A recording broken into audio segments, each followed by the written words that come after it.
Hello everyone, welcome back to my channel. My name is Hannah if you are new here, and today I'm going to be teaching you how to knit.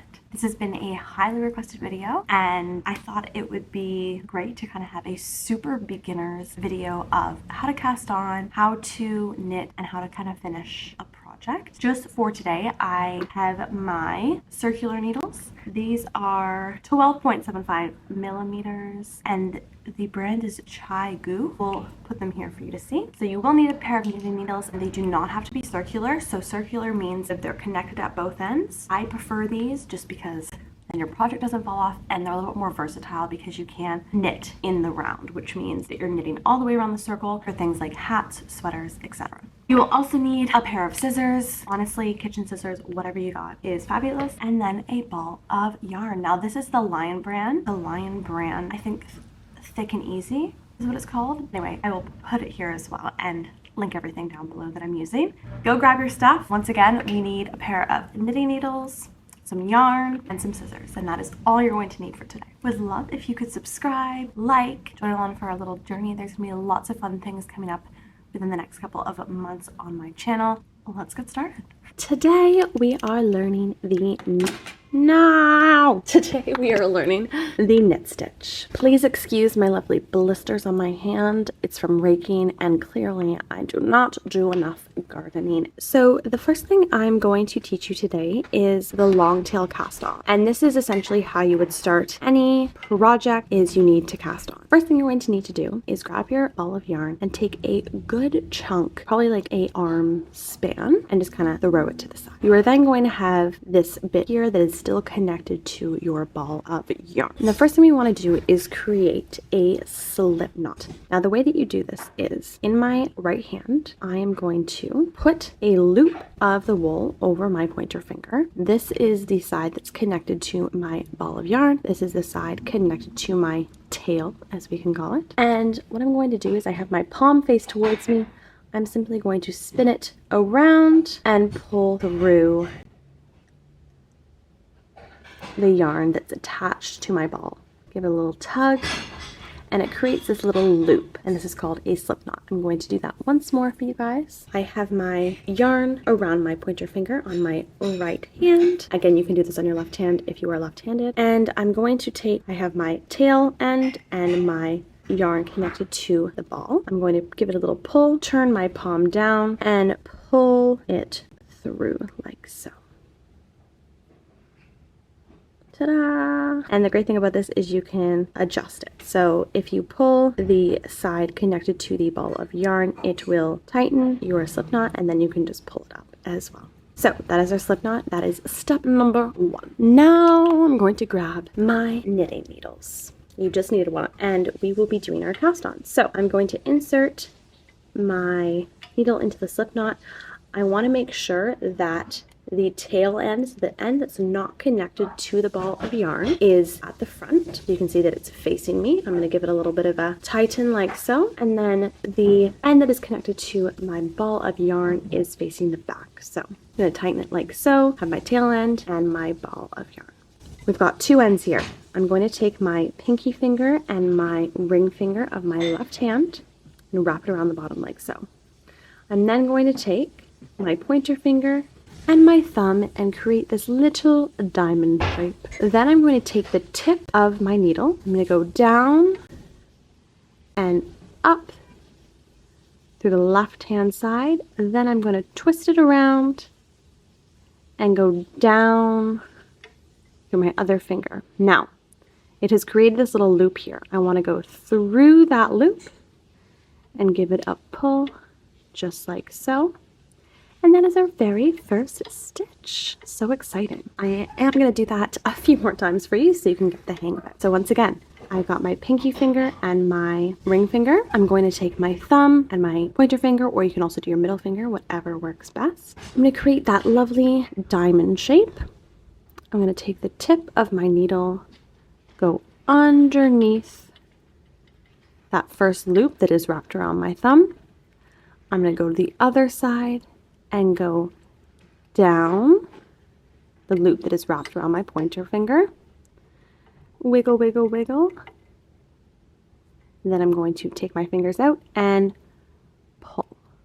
push down on your needles there just so they don't pop off. And as you continue on with this, it'll create a really nice, almost braided look. Feel free to pause this video at any point if you need to kind of go back and learn it again. Once again, got my pinky and my ring finger. I'm going to split apart, create that diamond. I'm going to go down with my needle point and up. I'm going to go over to the right, or sorry, to the pointer finger, go down, and then I'm going to go up and through once more. Give it a little tug, a little wiggle, and then pull. And at the moment I have got 4 gorgeous stitches done with the long tail cast on. I'm going to get you guys to complete another 6 stitches, so we've got 10 in total. There we are, we've got our 10 stitches. Let's just make sure we've got 1, 2, 3, 4, 5, 6, 7, 8, 9, 10.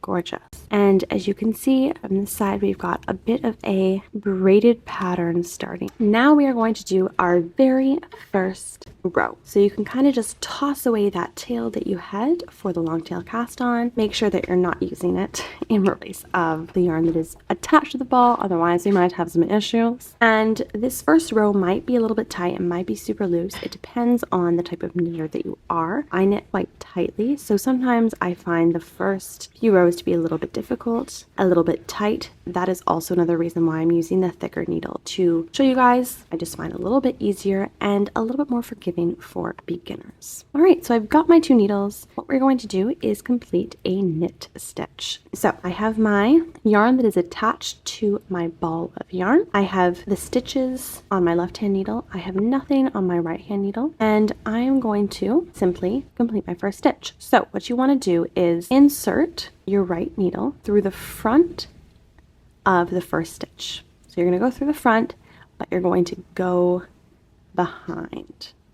So you're going from the front to the back of the first stitch. I hope that makes sense. And you're going to create this little X, this little cross. And essentially now we have 2 knitting needles in the first stitch. What we're going to do next is grab our yarn and we're going to split this first stitch in half. So I'm going to wrap the yarn around the back needle and give it a little pull. I'll show you that again. So around the back, so going from the left to the right and pull. Now I've split this first stitch in half. I'm then going to push my right needle down just a smidge, and I want to put the tip of the right needle in the other section of my split stitch and give it a wiggle. Now I have this new stitch on my right needle, and all I have to do is simply pull off of my left needle. And this essentially sends the original stitch down, which creates the actual knitting and the actual growth of material. And we have our brand new stitch on here. Again, I'm going to take my right-handed needle, I'm going to pop it through the front. I'm going to end up in the back though. Oh, a little tight there. I have my lovely cross. I'm going to take my yarn, wrap around the back of the back needle from left to right. Give it a tug. It is important that you give it a little bit of a tug, just so we can separate that stitch and it's easier to pull it through. So I've got my separated stitch. I'm going to put my needle through, give it a little wiggle, and then pop it off just like so. Give it a little tug if it's feeling a bit loose. And once again, I'm going to shove it through the back there, wrap it around the back, pull it through. So you see, that is the split stitch right there. I'm going to pull it through. It's creating my new stitch. Wiggle it up and pop it off.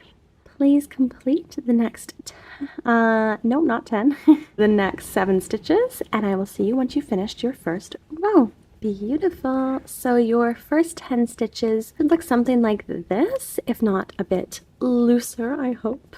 Just easier to get it all on and off your needles. Alrighty, so now we are going to move on to our second row. So we are going to be doing the exact same stitch. However, we're just going to be flipping it. Whenever you start a new row, specifically with the knit stitch, always remember that your yarn connected to your ball of wool should be on the right hand side. We are going to have our needle in our left hand and our work will be pointing to the right, just like so. And then I'm going to take my right-handed needle. So whenever you start, you should always have all your stuff on the left hand, nothing on the right. And we are simply going to get started again. So I'm going to put my needle in front, go through that first stitch and behind, creating that lovely little cross. Going to wrap my yarn around, wiggle it down, splitting that very first stitch. My pointer finger, you can give it a little push and push the tip of the right needle through the other side of the split stitch. Whoops, there we are.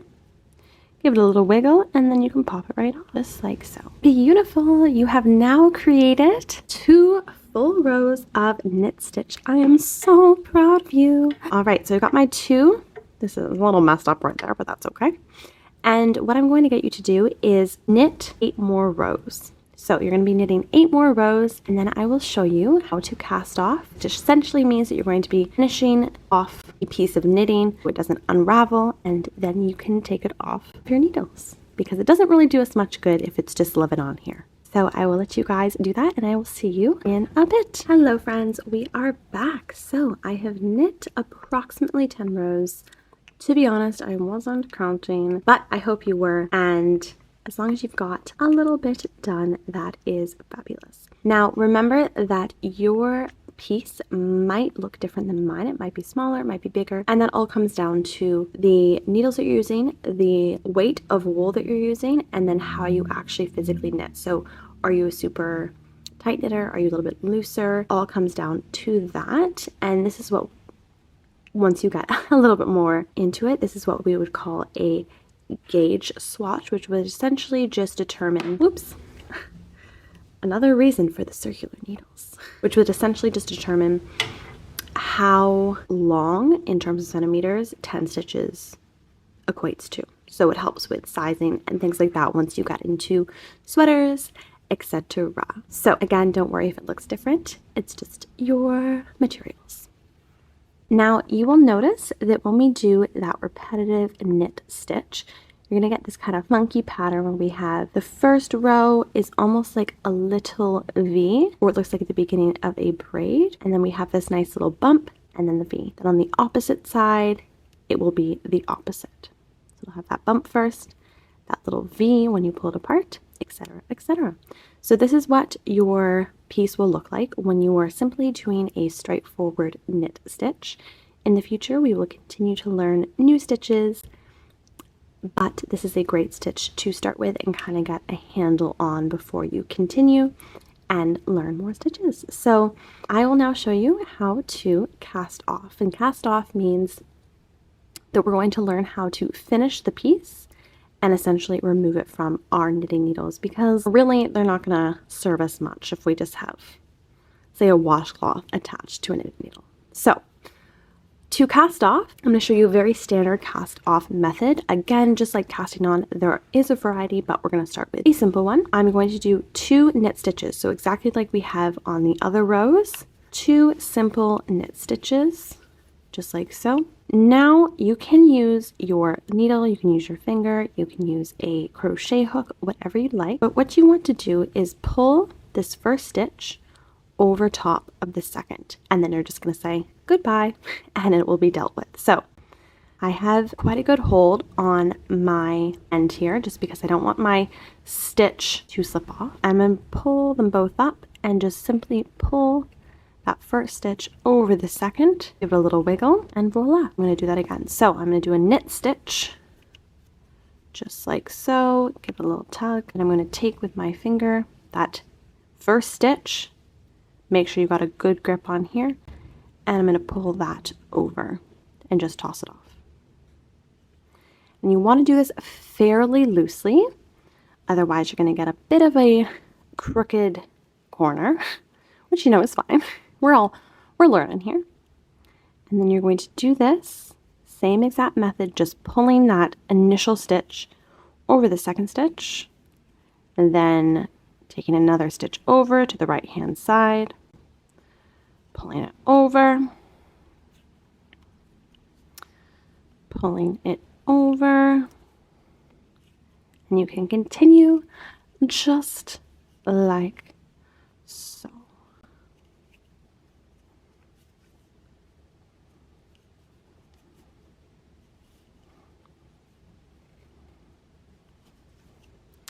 Now my left hand needle is free of the stitches and I just have my last two, so I'm going to pull that initial stitch over the second stitch like so, and then I'm going to tie it off. So I'm going to pull this stitch just a little bit.